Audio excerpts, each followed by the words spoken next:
भारताचा इतिहास तसा लई पुरातन. या भारत देशात पहिलं नागरिक सुखा समाधानानं राहत होत. पण या भारत देशामध्ये हे ब्रिटिश सरकार व्यापारी म्हणून टिपी टिपी टिपी टिपी टिपी टिपी प्रस्थापित झाले आणि भारतात येऊन या इंग्रजांनी भारतातला कच्चा माल एकत्रित केला आणि एकत्रित केलेला कच्चा माल इंग्लंड मध्ये नेला आणि इंग्रजांनी आपल्या देशात नेऊन या कच्च्या मालाचं रूपांतर पक्क्या मालात. मोठा इतिहास. आता ह्यो पक्का झालेला माल इकायचा कुठं? या भारतात. आणि भारतात इंग्रज आले, पक्का माल घेऊन आले आणि जिथं तिथं वसाहती स्थापन केलं, दुकानं मांडली, आवचा भाव लावला, याकाचं डबल केलं.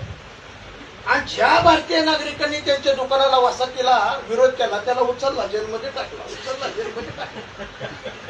भारताचं नागरिकांनी इंग्रज या चळवळी चालू झाल्या. इंग्रजाकडे शस्त्र पुरवठा होताच. धाड गोळ्या झाल्या. नागरिक खलास, पांगलं. भारताचं नागरिक इसकटलं, घाबरलं, पण निर्णय घ्यायला पुन्हा एकत्रित आलं. आणि एकत्रित येऊन या भारतीय नागरिकांनी क्रांतिकारी संघटना स्थापन केल्या. क्रांतिकारी संघटनेचे पांढरे कपडे घातलेले क्रांतिकारी आणि पुन्हा इंग्रज यांच्यात हे चोळामोळ चळवळी. पुन्हा इंग्रजांनी शस्त्र पुरवठा करला, धाड गोळ्या झाल्या, 2-4 क्रांतिकारक शहीद झाले. पण धीर नाही सोडला. शेवटी विप्लवाला विचार करावा लागला.